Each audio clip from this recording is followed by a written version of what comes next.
अरे बाप की बात तो छोड़ो, शादी के 2-4 महीने के बाद वो ऐसा बीवी का गुलाम होता है कि फिर अपनी अम्मा से कहता है चुप, तू नहीं समझेगी।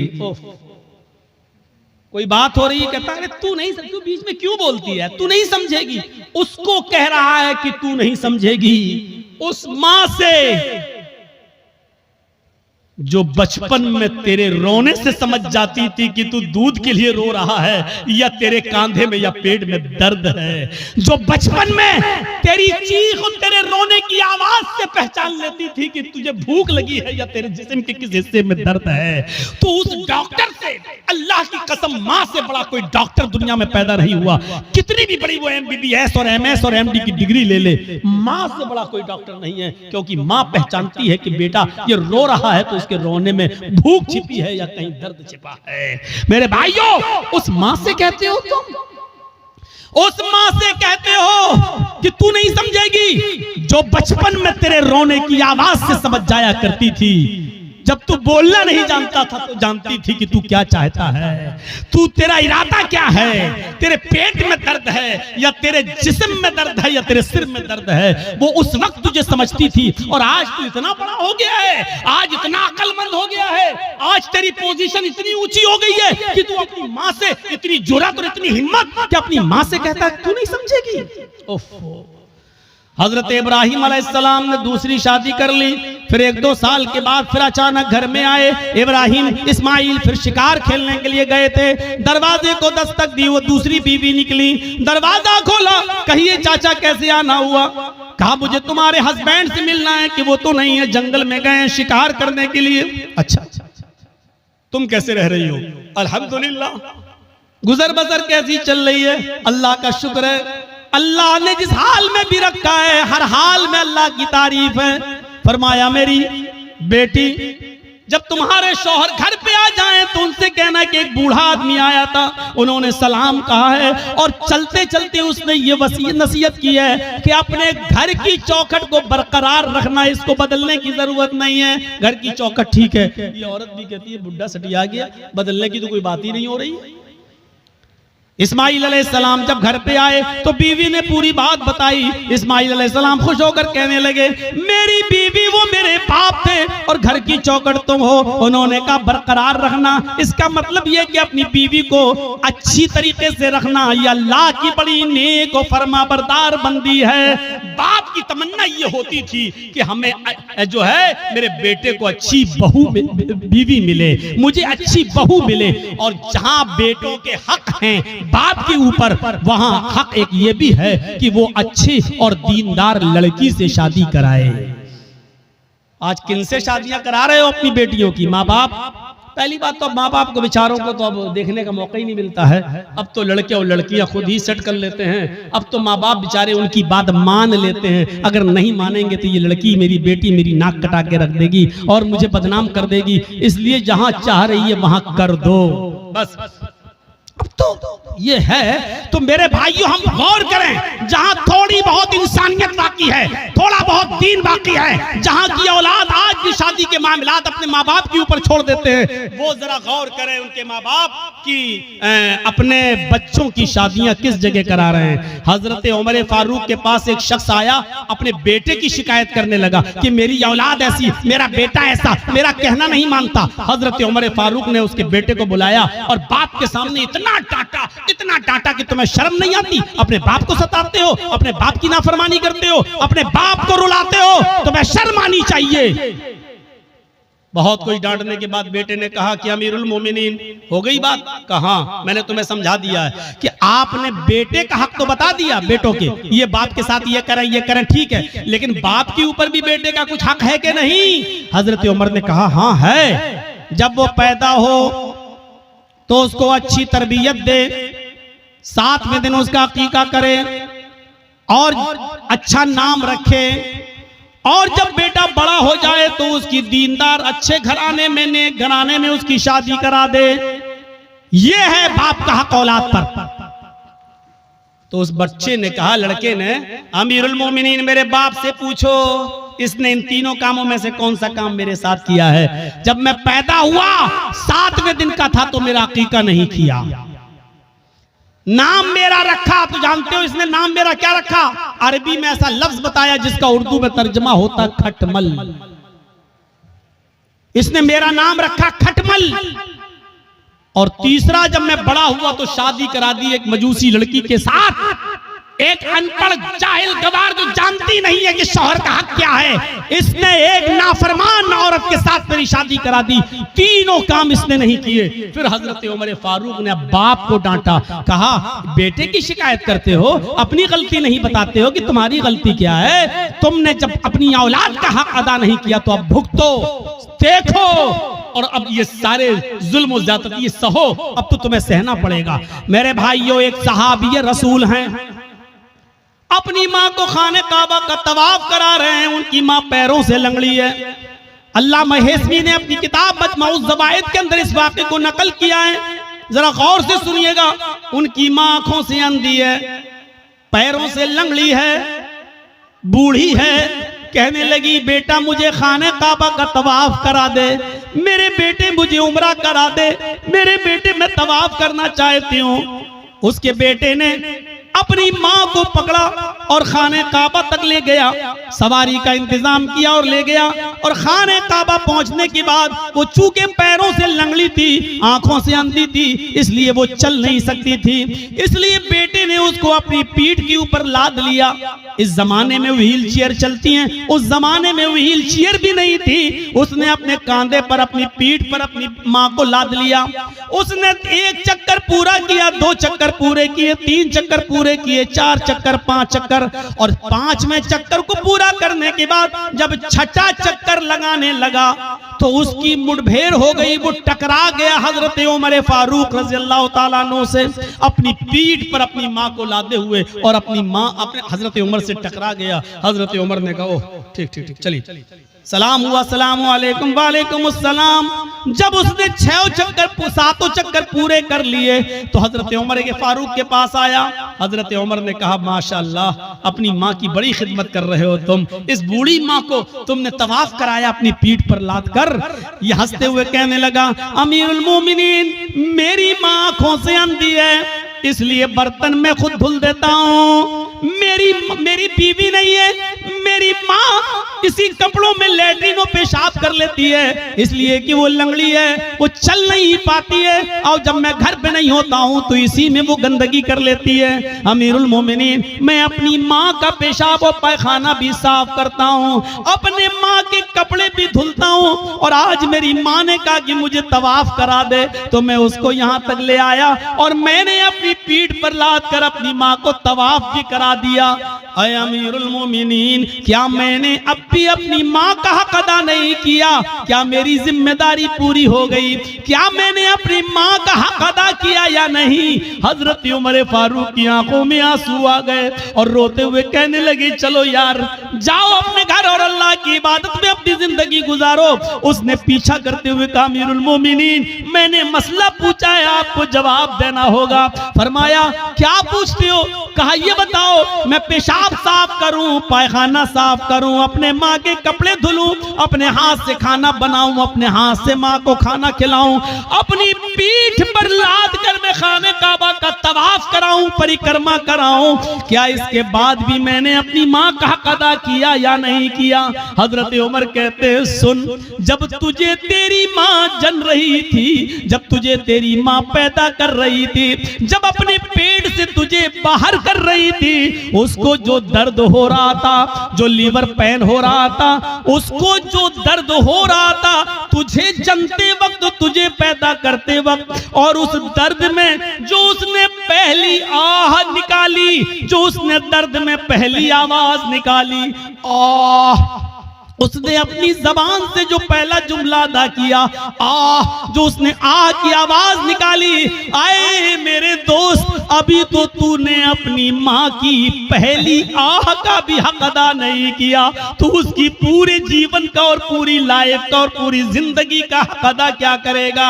अभी तो तूने उसकी पहली चीख का भी हक अदा नहीं किया, उसकी जिंदगी के हक के बारे में पूछता है, क्या था हो गया? अभी तो एक आह का भी हक अदा नहीं हुआ। ये है माँ का मकाम, ये है माँ का मर्तबा, ये है माँ का दर्जा। अगर आप नमाज पढ़ते हैं लेकिन आपकी माँ आपसे खुश नहीं है तो बेकार है आपकी नमाज। आप रोजा रखते हैं, आपकी माँ आपसे नाराज है तो बेकार है आपके रोजे। आप कितनी भी इबादतें कर लें, कितनी भी अल्लाह की पूजा पाठ कर लें, कितनी भी कुरान की तिलावत कर लें, लेकिन आपके माँ और बाप आपसे नाराज है तो आपकी इबादतें आपके मुंह पे मारी जाए।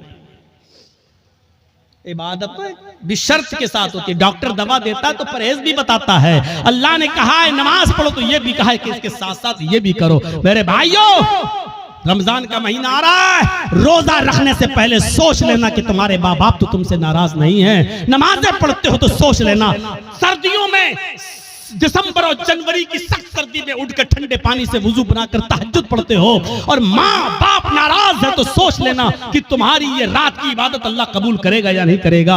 इन चीजों पर जरा गौर करना। दो चीजें हो गई, तीसरी चीज पर आई है। हर एक चीज ऐसी है कि जिस पर 2-2 घंटे बोला जा सकता है, लेकिन मैं मुख्तसर करते हुए आगे चल रहा हूं। तीसरी चीज पर गौर कीजिए। वला ततरुकन्न सलातन मक्तूबतन मुतअम्मिदन फ़इन्न मन तरक सलातन मक्तूबतन मुतअम्मिदन फ़क़द बरिअत मिन्हु ज़िम्मतुल्लाह। कभी भी किसी भी हाल में फर्ज नमाज मत छोड़ना, किसी भी हालत में फर्ज नमाज मत छोड़ना। अगर फर्ज नमाज छोड़ दी तो अल्लाह की जिम्मेदारी हट जाएगी, अल्लाह की जिम्मेदारी से निकल जाओगे। अल्लाह की कोई गारंटी नहीं तुम्हारी जिंदगी। ओफो, क्या जबरदस्त पॉइंट। किसी भी हाल में फर्ज नमाज मत छोड़ना। बाप बीमार है, मस्जिद में अजान हो रही है, अब अजान होगी, उसके 15 मिनट के बाद जमात होगी। बाप मेरा सीरियस है, जल्दी से फोन करो, एम्बुलेंस बुलाओ, या जब तक गाड़ी निकल रही है तब तक वुजू बनाओ और अपने घर में फर्ज ही फर्ज पढ़ लो, 4 रकात ज़ोहर, और जल्दी से अपने बाप को लेकर पहुंचो हॉस्पिटल के अंदर। यहाँ सुन्नतें छोड़ दो। क्यों? क्योंकि इस वक्त बाप की हालत दूसरी है, लेकिन फर्ज नमाज तुम्हें इधर भी नहीं छोड़ना है। लिहाजा जल्दी से वुजू बनाओ। अब मस्जिद में मत जाओ, मस्जिद में जाओगे 15 मिनट इंतजार करोगे, फिर इमाम साहब पता नहीं कितनी लंबी नमाज पढ़ाएं। जल्दी से वुजू बनाओ घर पे और 4 रकात ज़ोहर की पढ़ो और छोटी छोटी सूरतें पढ़ लो, इन्ना अतैना कल कौसर, कुल हुवल्लाहु अहद अल्लाहु समद, और जल्दी से सलाम फेरो और अपने बाप को, अपने बेटे को, अपनी बीवी को लेके हॉस्पिटल पहुंचो। हॉस्पिटल में भर्ती कर लो, आईसीयू में भर्ती हो गई है, ठीक है, उधर भी जल्दी से वुजू बनाओ, असर की नमाज पढ़ लो। और अगर देख रहे हो कि बाप ज्यादा सीरियस, माँ ज्यादा सीरियस, तो जल्दी से 4 ज़ोहर पढ़ लो, 4 उसी के साथ असर पढ़ लो और जल्दी से लेके चलो, क्योंकि इस वक्त आपकी कंडीशन दूसरी है, बेटे की कंडीशन दूसरी है मेरे भाइयों। लेकिन नमाज आपको इस कंडीशन में भी पढ़नी है, छोड़नी नहीं है। हालत तंदुरुस्ती में और अच्छी खासी हालत में छोड़ देने वालों, इस्लाम के अंदर पूरे के पूरे दाखिल हो। कहते हो मौलाना साहब रोजी नहीं आ रही, रोजी आएगी कैसे?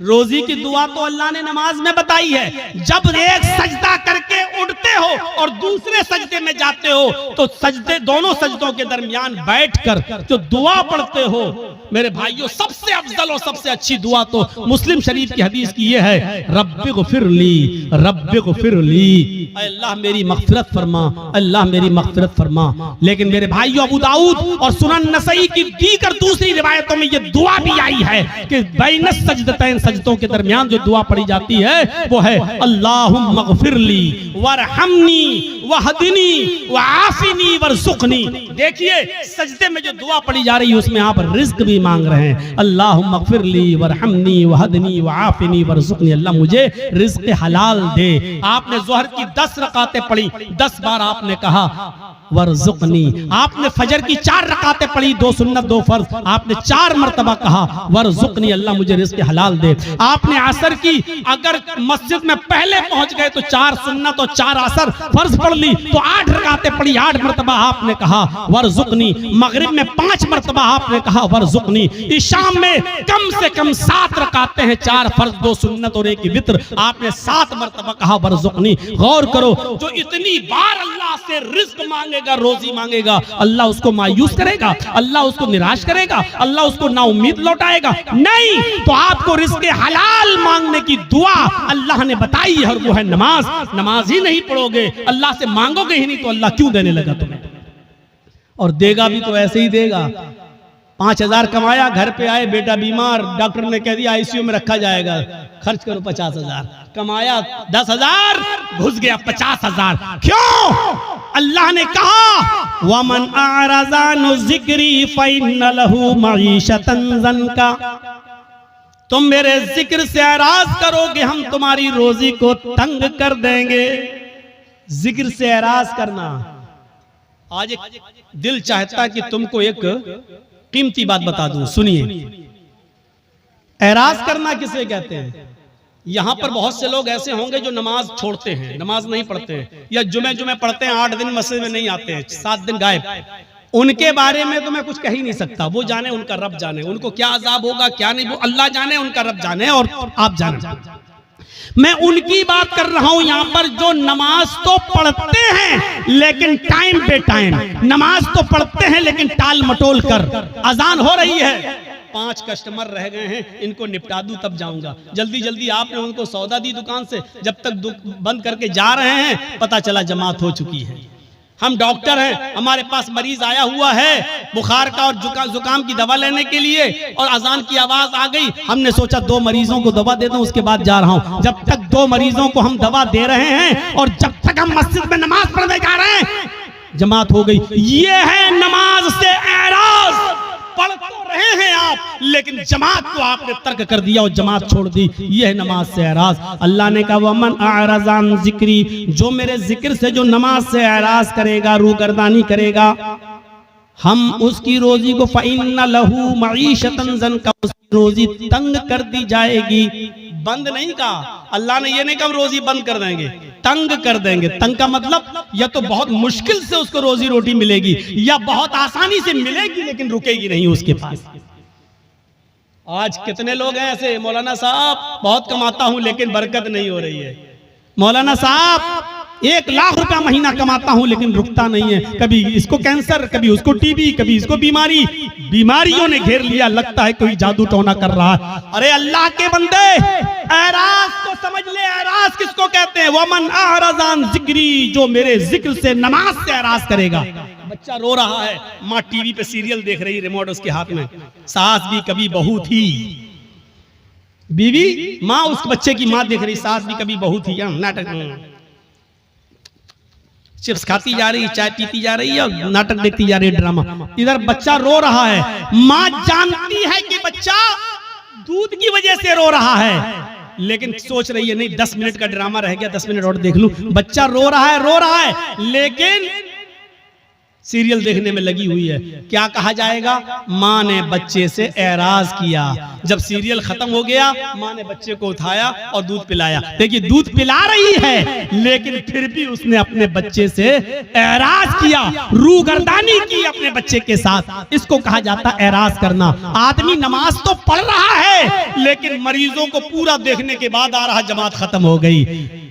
नमाज तो पढ़ रहा है लेकिन दुकान के सारे कस्टमर को निपटा के आ रहा है, जमात खत्म हो गई। इसको कहा जाता है एराज करना। माँ दूध तो पिला रही है लेकिन सीरियल देखने के बाद आदमी नमाज तो पढ़ रहा है लेकिन अपनी दुकानदारी पूरी करने के बाद, तो आपने अल्लाह के लिए छोड़ा क्या है? आपने अल्लाह के लिए छोड़ा क्या है? कुर्बानी क्या दी है? कुर्बानी तो ये थी, आवाज आई हय्या अलस सलाह और सामने वाला 10,000 रुपए का कस्टमर है, आप कह दो कि जा पहले मैं नमाज पढ़ने जा रहा हूँ, अगर नमाज नहीं पढ़ूंगा मैं नमाज के बाद ही तुम्हें दूंगा, जाओ नमाज पढ़ लो उसके बाद आना।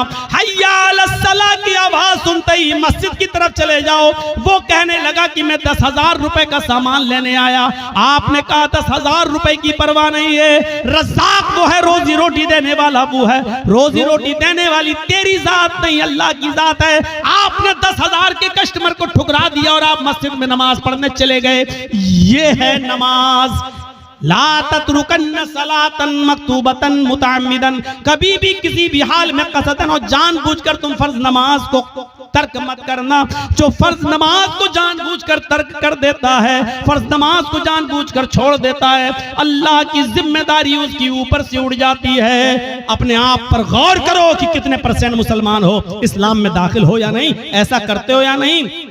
अब तो बड़ा मुश्किल हो जाएगा। अक्सर लोग हमारे भाई यहाँ बैटरी वाला रिक्शा चलाते हैं बेचारे, अब पैसेंजर को लेके जा रहे हैं रिक्शे पे, अजान की आवाज आई हय्या अलस सलाह, उसको वहीं रिक्शा रोकना पड़ेगा, फौरन मस्जिद में भागना पड़ेगा। मौलाना साहब क्या करें? हाँ सुन लो, उलमा की मौजूदगी में फतवा आपके सामने दे रहा हूं, और ये फतवा मेरा नहीं, अब्दुल्ला इब्ने बास का फतवा है, शेख सालेह अल उसैमीन का फतवा है। और फतवा यह है कि हर वो नौकरी, हर वो बिजनेस, हर वो कारोबार हराम है इस्लाम के अंदर।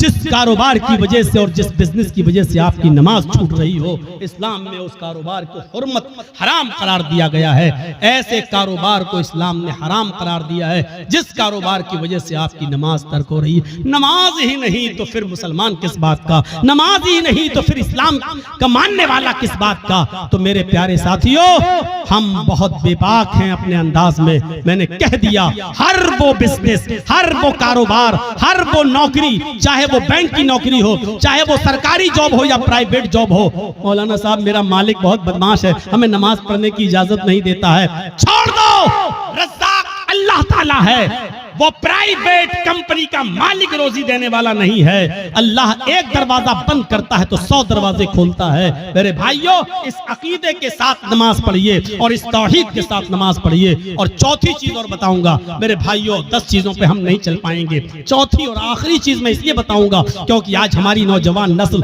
इसकी तरफ भाग रही है, इसलिए ये भी सुन लो, वला तशरबन खमरन फइन्नहु रअसु कुल्लि फाहिशतिन। और आए मास, कभी किसी भी कंडीशन में शराब मत पीना, इसलिए कि शराब हर बुराई की जड़ है।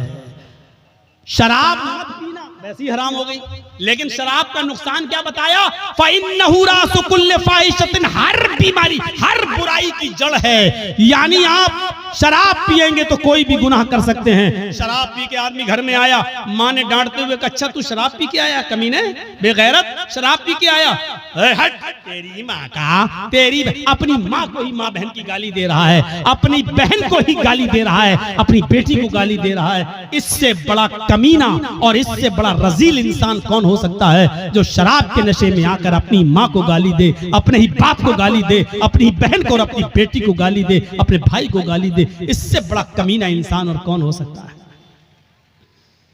मैंने खुद दिल्ली के अंदर देखा है, नाली में पड़ा, बीच सड़क पे पड़ा, पुलिस वाले लाठी मार के हटा रहे, अरे यहाँ मंत्री की गाड़ी जाने वाली, कमीना, हट हट हट। तो हंसते हुए कहता, कौन मंत्री, ओधी मोदी सब मेरे बाप के नौकर हैं।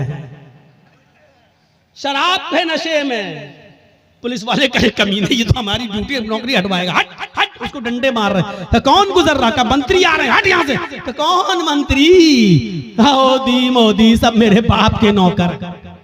शराबी की नजर में कोई किसी की हैसियत नहीं होती, बड़ी से बड़ी शख्सियत भी उसके सामने जीरो होती है। क्यों? क्योंकि उसने जो चीज पी है उसने उसकी अकल को खराब कर दिया, उसकी अकल को ढांप लिया, इसलिए उसकी नजर में बड़ी से बड़ी शख्सियत भी कुछ नहीं होती है। जब शराब हराम नहीं हुई थी, जब शराब हराम नहीं हुई थी तो नबी के चचा हजरत हमजा ने शराब पी ली थी, और एक गाना गाने वाली के गाने के जोश में आकर उसने कहा, अला या हमजा लिशुर्फिन नवा, आए हमजा तू तो मोटी ऊंटनियों के लिए है। हजरत अली की ऊंटनी वहीं पर चल रही थी, चारा घास खा रही थी। हजरत हमजा को जोश में चढ़ा दिया कि ये ऊंटनी का कलेजा हमें मिल जाए तो कितना अच्छा। वो गाने वाली थी और हमजा शराब के नशे में थे, उठाई तलवार, खंजर ऊंटनी का पेट चाक किया और कलेजा निकाल के लाए, उसको दे दिया, ले। हजरत अली आए, कहा ये तुमने क्या किया? मेरी ऊंटनी, अरे जा हट यहाँ से। शराब के नशे में हजरत अली को भगा दिया। हजरत अली ने अल्लाह के नबी से शिकायत की, अल्लाह के रसूल उनके साथ आए। जब आए कहा, चचा ये क्या कर दिया तुमने? अली की ऊंटनी को खंजर मार के मार डाला, उसका कलेजा निकाल लिया। हजरत हमजा शराब के नशे में थे, बुखारी की रिवायत, हजरत हमजा शराब के नशे में अल्लाह के रसूल से कह रहे, चल हट, तू तो मेरे बाप का नौकर है, तू तो मेरे बाप का गुलाम है। मेरे भाइयों, शराब के नशे में जब एक शख्स मोहम्मद रसूलुल्लाह को ऐसा कह सकता है तो इसका मतलब यह है कि शराब छोटे और बड़े की तमीज को भुला देती है। शराब इंसान के अंदर से इज्जत, रिस्पेक्ट और अदब अदब को खींच लेती है। इसलिए नौजवानों, शराब जैसी मनहूस चीज को अपने मुआशरे से दूर रखिए, अपने समाज से दूर रखिए। आपको मालूम एक सुनन नसई का वाक़या सुनाकर अपनी बात को खत्म कर दूंगा। मेरे भाइयों, जरा सुनिएगा सुनन नसई की रिवायत। एक औरत बेवा थी उस जमाने में, पुराने जमाने की बात। हजरत उस्मान इस हदीस के रावी हैं, फरमाते हैं कि एक औरत का शौहर मर गया। औरत बड़ी खूबसूरत थी, उसकी नौकरानी को, लौंडी को उसकी बदजनी के बारे में मालूम था। वो नौजवान लड़कों को तलाश करती रहती थी और अपना इरादा जाहिर करके उनसे गलत काम करवाती थी। एक दिन नौकरानी ने बताया कि एक नौजवान है, बड़ा नेक है, नमाजी है, बहुत बड़ी इबादत गुजार है, बहुत शरीफ है, लेकिन बड़ा खूबसूरत है। कहा कि उसको बुला कर लाओ। नेक आदमी, बहुत नेक इबादत गुजार आदमी।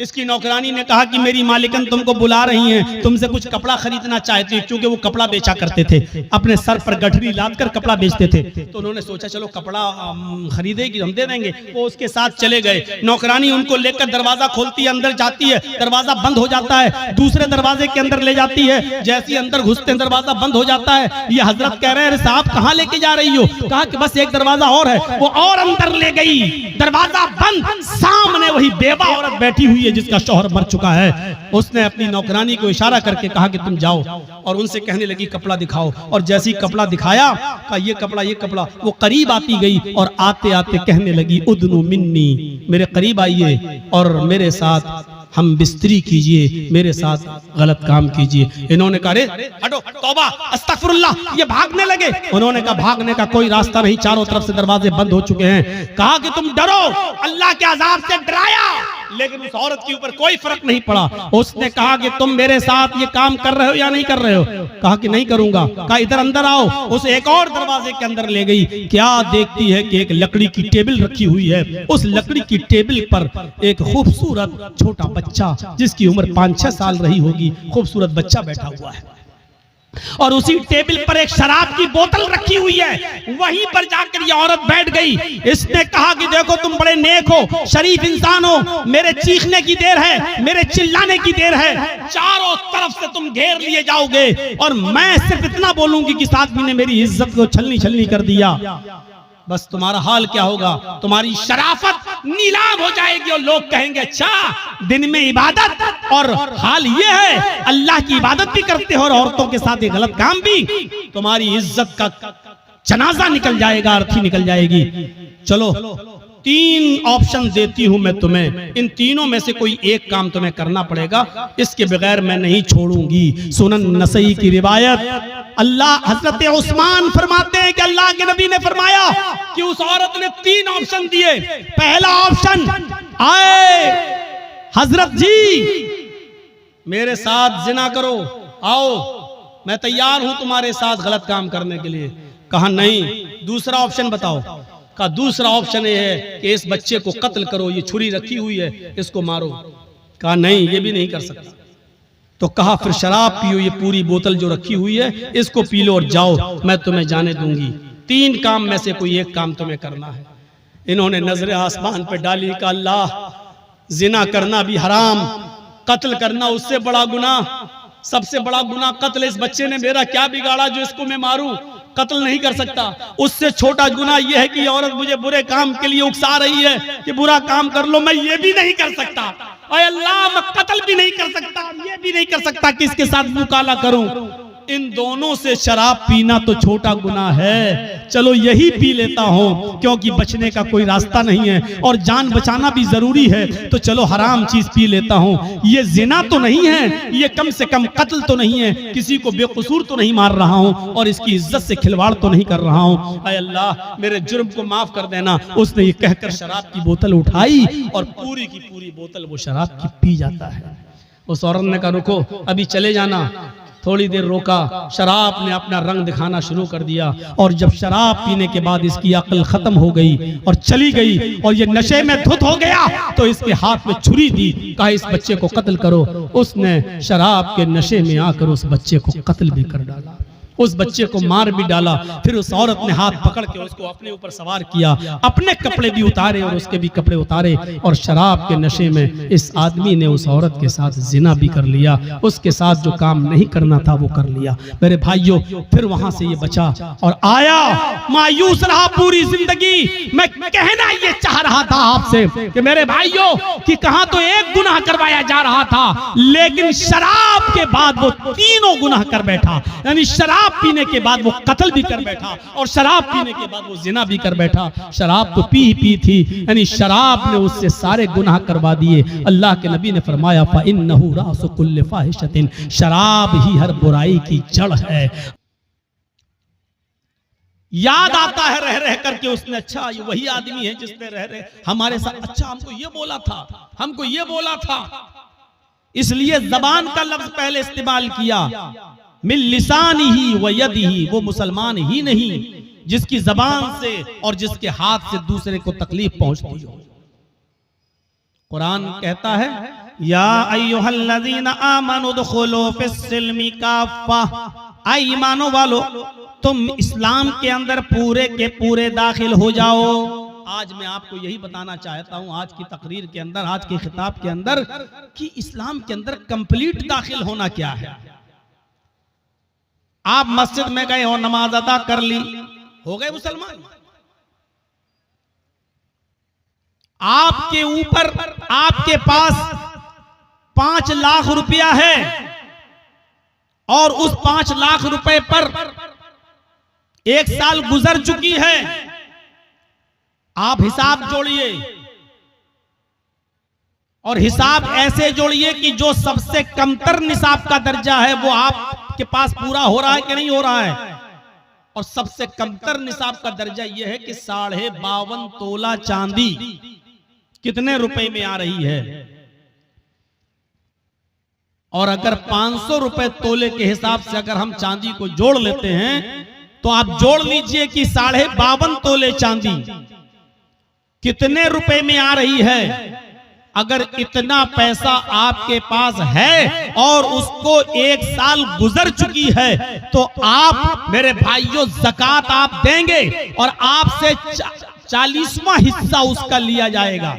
यानी 40 रुपए में 1 रुपया, 100 रुपए में 2.5 रुपए के हिसाब से, और बहुत आराम से 1 लाख रुपए में मेरे भाइयों 52.5 तोले चांदी आज के इस दौर में आ जाएगी। अगर किसी के पास 1 लाख 1.5 लाख रुपया है और उसको 1 साल गुजर चुकी है तो आपके ऊपर ज़कात फर्ज हो जाती है। गौर करो कि ये इस्लाम कितना बड़ा समाजवादी धर्म है जो आपको कह रहा कि आपको 2.5% आपको गरीबों को देना पड़ेगा, मिस्कीनों को देना पड़ेगा, फकीर को देना पड़ेगा। फकीर अल्लज़ी ला माल लहू, फकीर उसको कहते हैं कि जिसके पास कोई माल ही ना हो, कुछ भी नहीं है उसके पास, आप उसको दीजिए। और मिस्कीन उसको कहते हैं कि जिसके पास माल तो है और वो कमाने का जरिया भी है, लेकिन उसके पास इतना माल नहीं है कि वो अपना और अपने बीवी बच्चों का पूरा खर्चा, और उसके इतनी कमाई नहीं होती है कि जिसमें उसका और उसकी बीवी का खर्चा पूरा और बच्चों का खर्चा चल सके। तो ऐसे आदमी को भी आपको अपनी ज़कात में से देना पड़ेगा। फकीर और मिस्कीन की तारीफ आप सुन लीजिए।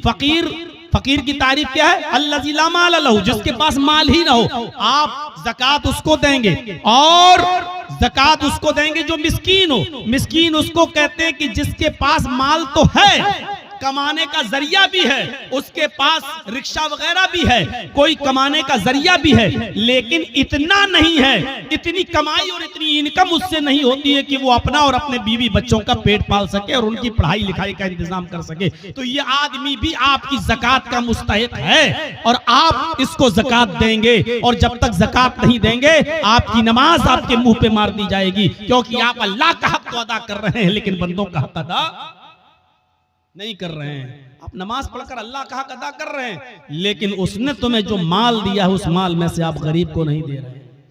हर मुसलमान गौर करे और सुन लीजिए, अगर आपके पास 5 लाख रुपए है तो 2.5 लाख के हिसाब से जोड़ लीजिए, 12,500 रुपए आपके ऊपर ज़कात फर्ज हो गई। अब आप निकल रही है और ज़कात में आप माल ही देंगे।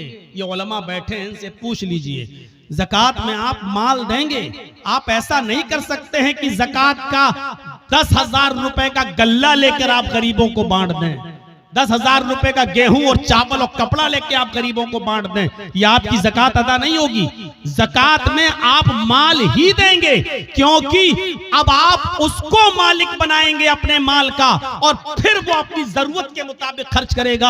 आप उसको गेहूं दे रहे हैं, लेकिन उसको जरूरत है मेरे भाई अपने बेटे के इलाज के लिए, ये आप तय नहीं करेंगे कि आप गल्ला दें, चावल दें, गेहूं दें, क्या दें, ये वो तय करेगा। आप उसको पैसा दीजिए, आप उसको रकम दीजिए, ये वो तय करेगा कि उसको अपने पैसे को किस चीज में और किस ज़मीन में खर्च करना है, ये वो तय करेगा। ज़कात किसी इंसान को अपने माल का मालिक बनाने का नाम है। आप अपना पैसा किसी गरीब को देकर उसको मालिक बना दीजिए, वो अपने हिसाब से उसको खर्च करेगा। अब आप कहेंगे मौलाना साहब अगर उसको चावल और गेहूं ना दें, वो शराब पी जाए तो ये उसका ईमान जाने, ये उसका दिल जाने, वो आप अपने कर्ज से और फर्ज से आप अदा हो जाएंगे। अगर वो ऐसा करता है तो आपको तो सवाब मिलेगा, लेकिन वो गुनाहगार होगा। और आपको अगर गेहूं और कपड़ा, चावल ये सब देना है तो ज़कात के अलावा मजीद आप सदका और खैरात जब करें तो उसमें से आप दीजिए, कोई नहीं रोकता है आपको, लेकिन ज़कात में आप उसको माल ही देंगे। तो मेरे प्यारे साथियों, इस्लाम के अंदर हमें पूरे के पूरे दाखिल हो जाएं, यही इस्लाम है। या इसी को अल्लाह तबारक व तआला ने फरमाया, या अय्युहल्लज़ीना आमनु दुखुलू फिस्सिल्मि काफ़ा, ऐ ईमानो वालो तुम इस्लाम के अंदर पूरे के पूरे दाखिल हो जाओ। ये इस्लाम नहीं है हम दूसरों को तकलीफ दें, हम दूसरों को परेशान करें, हम दूसरों के लिए मुसीबत बन जाएं।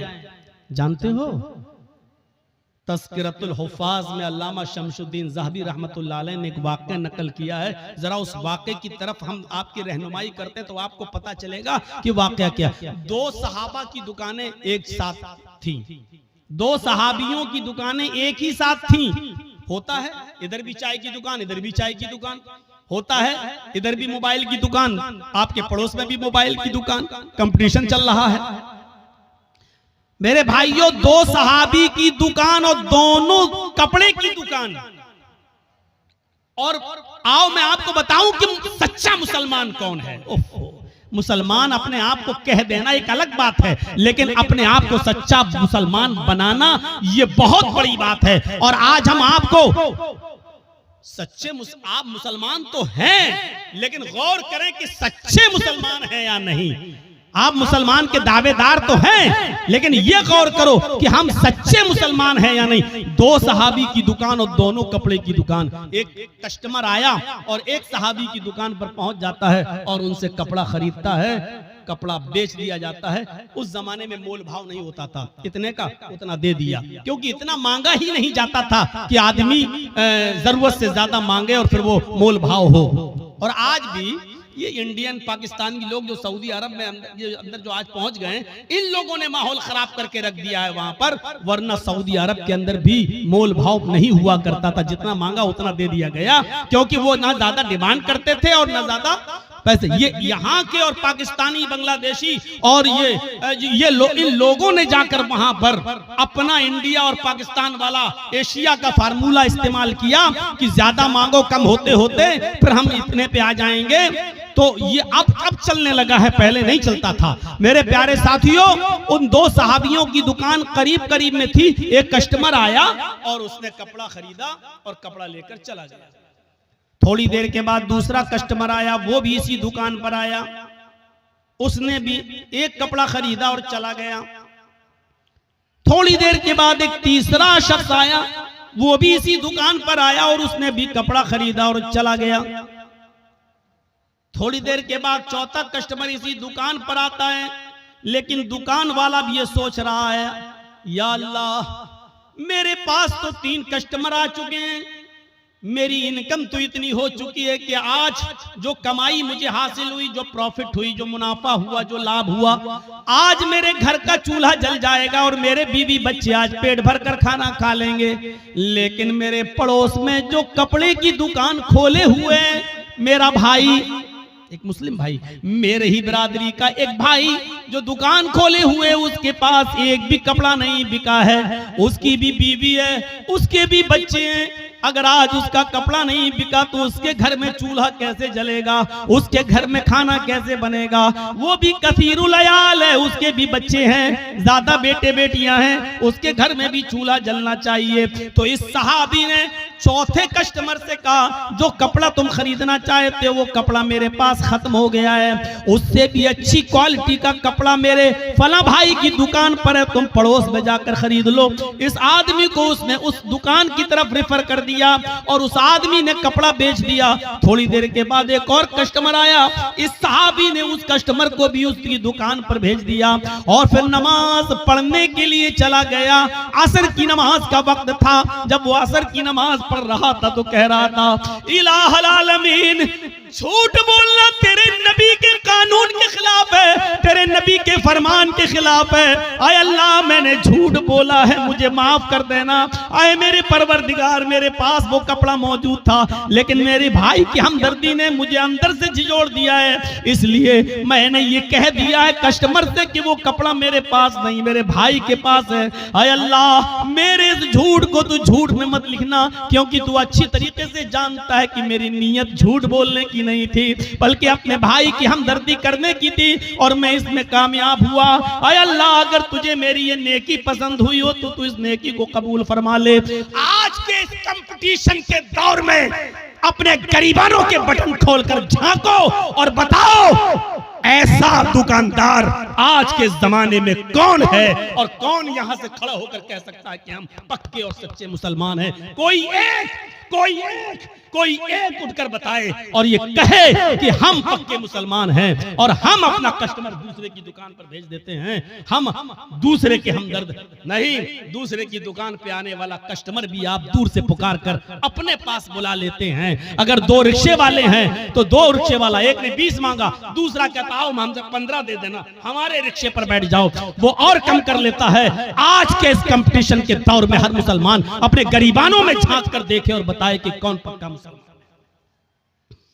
नाम तो है मोहम्मद जर्जीस, नाम तो है मोहम्मद अजहर, नाम तो है नसीम अहमद, नाम तो है मोहम्मद अकरम, नाम है, और नाम रखने से कोई आदमी मुसलमान नहीं हो जाता। अगर नाम से ही कोई आदमी मुसलमान होता तो अल्लाह की कसम अब्दुल्लाह इब्ने उबय इब्ने सलूल जन्नत में जाता। मेरे भाइयों, अगर नाम से ही कोई आदमी मुसलमान होता तो जाने कितने लोग ऐसे हैं कि जिनके नाम इस्लामी थे और वो नबी अकरम के मुखालिफ थे और अल्लाह के रसूल ने उनको जहन्नम में जाने की बशारत दी है। मेरे प्यारे साथियों, नाम रख लेने से कुछ नहीं होता और नाम के हो जाने से कुछ नहीं होता। हर आदमी गौर करके देखे कि वो कितना पक्का मुसलमान है। दूसरे की हमदर्दी का नाम ही तो इस्लाम है। इसीलिए तो अल्लाह के नबी सल्लल्लाहु अलैहि वसल्लम ने फरमाया कि वो आदमी मोमिन नहीं, वो आदमी मोमिन नहीं, वो आदमी मोमिन नहीं कौन? जो खुद पेट भर के खाना खा ले और उस दूसरा भाई उसका भूखा सो जाए। पड़ोसी, और पड़ोसी में कैद नहीं है कि मुसलमान, नहीं, कोई भी हो, पड़ोसी का लफ्ज है, कोई भी हो पड़ोसी होना चाहिए, चाहे वो हिंदू हो, यहूदी हो, ईसाई हो, बुद्धिस्ट हो, जैनी हो, सिख हो, किसी भी मजहब से उसका ताल्लुक है। अगर वो भूखा सो गया तो याद रखिए कि आपकी नमाज आपके मुंह पे मार दी जाएगी। नमाज, हम तो नमाज भी पढ़ते हैं तो ऐसा लगता है जैसे अल्लाह के ऊपर बहुत बड़ा एहसान करके आ रहे हैं। मस्जिद से निकले, दाढ़ी पे हाथ फेरे, निकल, अस्सलाम वालेकुम, वालेकुम अस्सलाम, लग रहा है जैसे अल्लाह पर बहुत बड़ा एहसान करके आया है, अल्लाह पर बहुत बड़ा एहसान करके। और कुछ तो ऐसे हैं, हमसे कहे जर्जी साहब, जब से हमने नमाजें पढ़ना शुरू की तब से और रोजी रोटी में तंगी हो गई, पता नहीं चल रहा क्या है। इससे तो हम पहले जो नमाज नहीं पढ़ते थे, उसने ये नहीं कहा कि हम पढ़ना नहीं चाहते, उसने कहा मुझे वजह बताओ मौलाना साहब। मैं इनकार नहीं कर रहा हूं, मैं कहता हूं नमाज पढ़ना चाहिए, लेकिन जब से मैंने नमाज पढ़ना शुरू की तब से मेरे ऊपर और परेशानियां आना शुरू हो गई, मैं क्या करूं मौलाना साहब, आप बताइए। नमाज नहीं पढ़ता था तो खूब मिलती थी। हमने कहा आजमाइश किसका नाम है, इम्तिहान किसका नाम है? अल्लाह ताला ने कहा कि हम हर मुसलमान को आजमाएंगे, आजमाइश उसकी करेंगे। ये आजमाइश, ये इम्तिहान किस चीज का नाम है?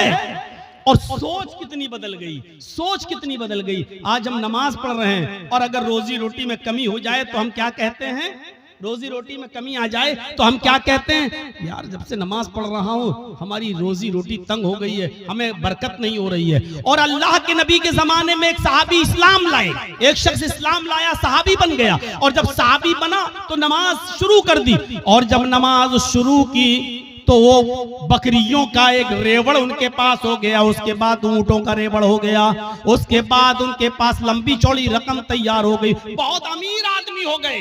वो नमाज पढ़ रहे हैं और दौलत उनके पास आ रही है, भेड़ें, बकरियां, ऊंट। मालिक वो आए अल्लाह के नबी के पास और कहने लगे कि अल्लाह के रसूल मैं बड़ा कंफ्यूज हूं, जब मैं इस्लाम नहीं लाया था तो मैं बहुत गरीब था, और जब मैं इस्लाम लाया और नमाज पढ़ने लगा, जब से मैंने नमाजें पढ़ना शुरू की मेरे पास बकरियां आना शुरू हुई, भेड़ें आना शुरू हुई, ऊंट आना शुरू हुए, घोड़े आना शुरू हुए, खच्चर आना शुरू हुए, मेरे पास दौलत रुकने का नाम नहीं लेती है। अल्लाह के नबी ने फरमाया ठीक है, तुम्हारी इबादत की बरकत है, अल्लाह तुम्हें नवाज रहा है।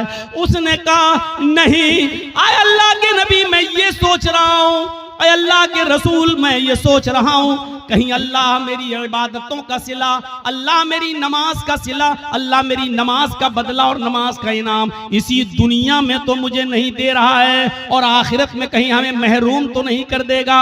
ऐसा तो नहीं कि दुनिया में मुझे सब कुछ मिल जाए और अल्लाह ताला आखिरत में हमें हमारी इबादतों का कोई सिला न दे। उल्टी सोच, हमारी उल्टी सोच। मौलाना जब से मैंने नमाजें पढ़ना शुरू की बरकत ही नहीं हो रही है, और वो क्या कह रहे हैं, अरे अल्लाह के रसूल जब से मैंने नमाजें पढ़ी दौलत रुकी नहीं रही, कहीं अल्लाह हमें इसी दुनिया में तो नहीं दे रहा है और आखिरत में कहीं महरूम तो नहीं कर देगा। सोच बदलो अपनी सोच। वलनब्लुवन्नकुम बिशैइन मिनल खौफि वल जूअ व नक्सिम मिनल अम्वालि वल अनफुसि वस्समरात वबश्शिरिस साबिरीन।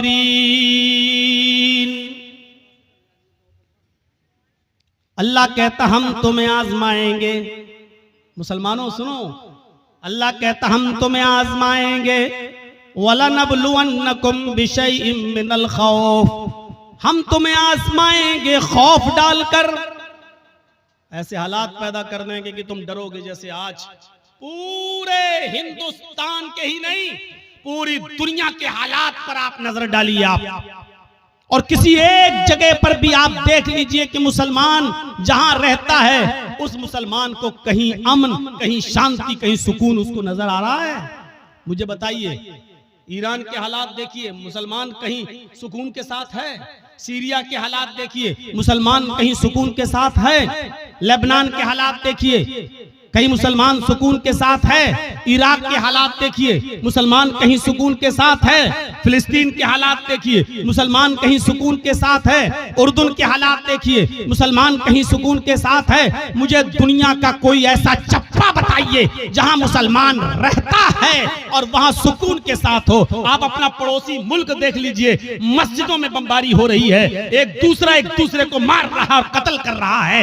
आपके अपने पड़ोसी मुल्क के अंदर मस्जिदें तक महफूज नहीं हैं और वहां आत्मघाती हमले हो रहे हैं। ये कौन सा इस्लाम है और कौन सी इस्लाम की तालीम है? मेरे भाइयों, आप दुनिया की किसी चप्पे पे जाकर देख लो और बताओ, इतिहास, हिस्ट्री और आज की मौजूदा हालात को का जायजा लेकर मुझे बताओ कि मुसलमान कहां चैन और सुकून के साथ है।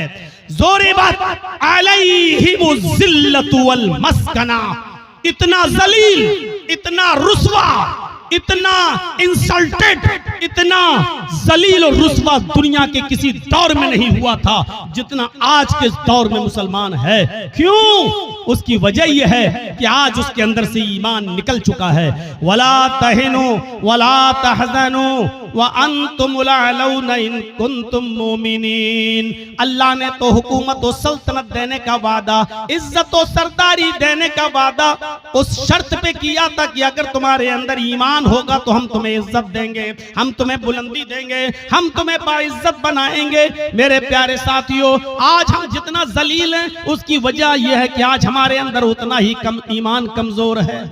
आज उतना ही ईमान कमजोर है आज हमारे अंदर। अभी कोई कह दे किसी का चेहरा देखकर और मैंने ये दूसरों को तो छोड़ो, मैंने अपनों को देखा है। अपनों से मुराद समझ रहे हैं शेर शाह बिरादरी को, और भी खुल के कह दूं अहले हदीसों को।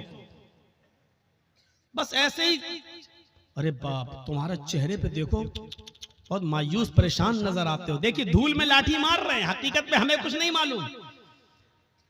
मुझे लगता है कि जरूर तुम्हारा कोई रिश्तेदार तुम्हारे साथ गड़बड़ कर रहा है, जादू टोना का असर लग रहा है तुम्हारे ऊपर। उसके बाद वो बस आपके पीछे हाथ धोकर नहीं नहा धोकर पड़ जाएगा।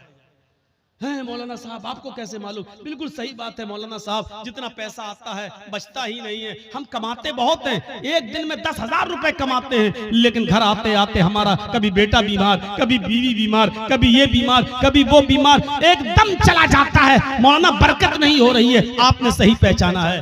अब मौलाना साहब को मौका मिल गया बकरा हलाल करने का। अब सही है, ये आदमी बस मेरे जाल में फंस गया। एक आदमी तो बाकायदा ऐसा मिला, कहने लगा कि बहुत अच्छी बात आपने कही है, इसका इलाज तो हो जाएगा लेकिन खर्चा बहुत पड़ेगा। उस बेचारे मजबूर आदमी ने कहा कि कितना खर्चा लगेगा मौलाना साहब? कि बहुत ज्यादा नहीं, बस दुनिया में 1,24,000 नबी आए, हर नबी के नाम पर 1 रुपया दे दो,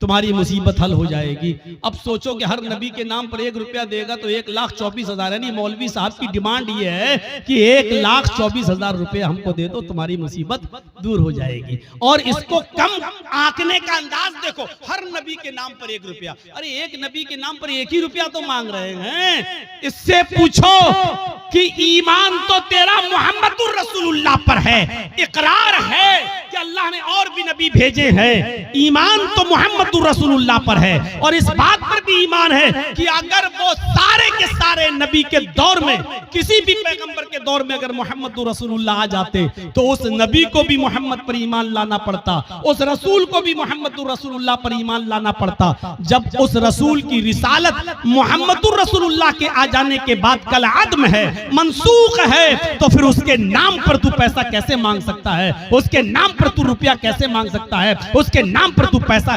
की डिमांड कैसे कर सकता है? ये कोई सवाल अगर कर देगा तो कह देंगे वहाबी हो तुम, हट हट हट तुम यहां से। ये इतनी अकल तो वहाबियों के पास होती, तुम्हारे पास कहां से आ गई? मेरे साथियों, अल्लाह ने कहा या अय्युहल्लज़ीना वला नबलुवन्नकुम बिशैइन मिनल खौफ, हम खौफ डालकर भी तुम्हें आजमाएंगे। ये खौफ नहीं है तो और क्या है? आज के हालात पर जरा नजर डालिए, खौफ डालकर भी हम तुम्हें आजमाएंगे।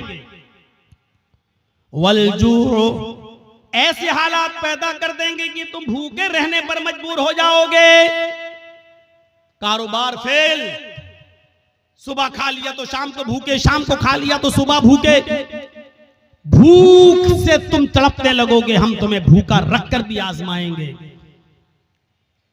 व नक्सिम मिनल अम्वाल, तुम्हारे मालों में नुकसान करके भी हम तुम्हें आजमाएंगे। वल अनफुस, तुम्हारी जानें लेकर भी हम तुम्हें आजमाएंगे। देखिए कैसी कैटेगरी बयान की अल्लाह ने, खौफ डालकर भी आजमाएंगे, भूखा मारकर, भूखा रखकर भी आजमाएंगे, तुम्हारे मालों में नुकसान पहुंचाकर भी तुम्हें आजमाएंगे, तुम्हारी जानें लेकर भी आजमाएंगे। वस्समरात, तुम्हारे फल फ्रूट, खेतियां बाड़ियां, खेत और सब्जियां बर्बाद करके भी हम तुम्हें आजमाएंगे। यानी तुम्हारे खेतों में नुकसान करके, जिसकी तुम पैदावार करते हो, मकई, चावल, धान, भुट्टा, जिन चीजों को तुम जमीन में उगाते हो, जमीन से पैदा करते हो, फल फ्रूट सब्जी की शक्ल में, अनाज की शक्ल में, हम इसको भी बर्बाद करके हम तुम्हें आजमाएंगे।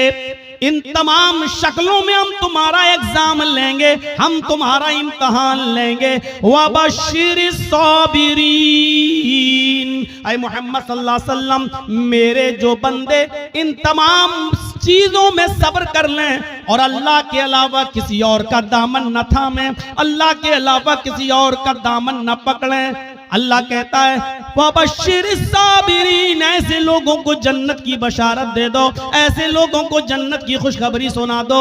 इन लोगों के लिए जन्नत है।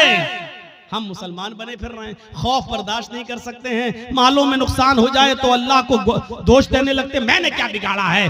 काफिरों को मिले हूरो कसूर और मुसलमान को फकत वादे होर। दुनिया में सारी नेमतें बेनमाजियों बेरोजगारों के पास मौजूद हैं और हमें कुछ नहीं मिल रहा है, हम इबादत कर रहे हैं तो और ज्यादा परेशानी। आप अल्लाह से शिकायतें करने लगते हैं। मेरे भाइयों, ये सबसे बड़ी जिहालत है हमारी, ये सबसे बड़ी जिहालत है हमारी। हमें पक्का और सच्चा मुसलमान बनना है। हमें यह देखना है कि हम अल्लाह की इबादत के साथ साथ उसकी मखलूक का कितना हक अदा कर रहे हैं। अरे तुम तो इंसानों की बात करते हो और जरचीज तुम तो पड़ोसियों की बात करते हो। इस्लाम तो ये कहता है कि किसी भी कबूतर को, किसी भी मुर्गी को, किसी भी जानवर को बांध कर उस पर निशाना न लगाओ। कितने लोग ऐसे हैं जो जानवरों पर निशाना लगाते हैं, कितने लोग ऐसे हैं मुस्तकबिल करीब के अंदर, माजी करीब के अंदर ऐसे बहुत से लोगों को तो मैंने अपनी आंखों से देखा है जो जानवरों को लड़ाया करते थे। देसी मुर्ग की लड़ाई हुआ करती थी, उनमें नाखून उनके बड़े बड़े कर दिए जाते थे और मुर्ग आपस में लड़ाते हैं। जब तक वो खून खच्चर ना हो जाए और एक मुर्गा जब तक भाग ना जाए तब तक हार जीत का फैसला नहीं होता।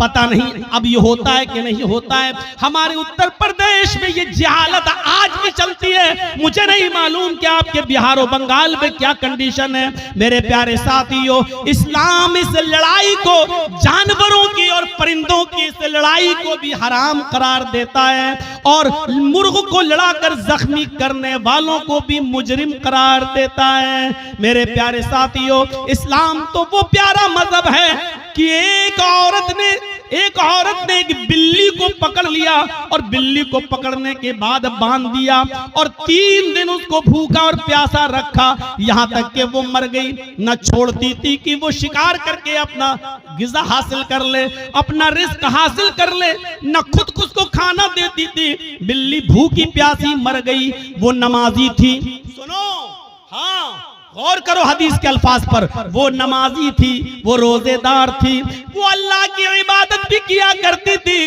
अल्लाह को माना भी करती थी, लेकिन उसने अल्लाह की एक मखलूक बिल्ली को बांध दिया, उसको भूखा रखा और प्यासा रखा और उस बिल्ली को भूख और प्यास की शिद्दत से मार डाला। लेकिन जब ये औरत मरी तो अल्लाह ताला ने उसकी नमाजों के बदले उसको जन्नत नहीं दी, उसके रोजों के बदले उसको जन्नत नहीं दी, उसकी ज़कात और खैरात के बदले उसको जन्नत नहीं दी। अल्लाह के नबी फरमाते हैं अल्लाह रब्बुल आलमीन ने उस औरत को जहन्नम के अंदर दाखिल कर दिया, इसलिए कि उसने बिल्ली को भूखा और प्यासा रखा था और मार दिया। नमाज पढ़ लेने का नाम इस्लाम नहीं है, रोजा रख लेने का नाम इस्लाम नहीं है। इबादत है, ठीक है, लेकिन इस्लाम यह है कि तुम अल्लाह की मखलूक के साथ भी रहम करो। अल्लाह की मखलूक, अल्लाह की सृष्टि के साथ भी तुम्हें रहम का बर्ताव करना है। ये औरत बिल्ली को बांध के रखी थी, जब मरी बिल्ली तो मर गई भूखी प्यासी, लेकिन नमाज और रोजा रखने के बावजूद जन्नत की मुस्तहिक नहीं हुई। और बुखारी पढ़िए, एक औरत ऐसी भी थी जो बदचलन थी। अब बदचलन का खुलासा नहीं करूंगा, आप समझ जाइए कि बदचलन किसको कहते हैं। बस दूसरे लफ्जों में कह दूं कि वो तवाइफ थी, क्योंकि हदीस में फाहिशा का लफ्ज मौजूद है, यानी जिस्म फरोश थी, पैसा लेती थी और अपना जिस्म बेचती थी, बदचलन थी, जानिया थी, बदकार औरत थी। उसने एक जंगल में एक कुत्ते को देखा जो गीली जमीन के पास बैठकर अपनी जबान से गीली जमीन को चाट रहा है। गोया कि वो प्यासा है और उस गीली जमीन से कुछ पानी लेना चाहता है, लेकिन गीली जमीन से पानी नहीं मिल रहा है।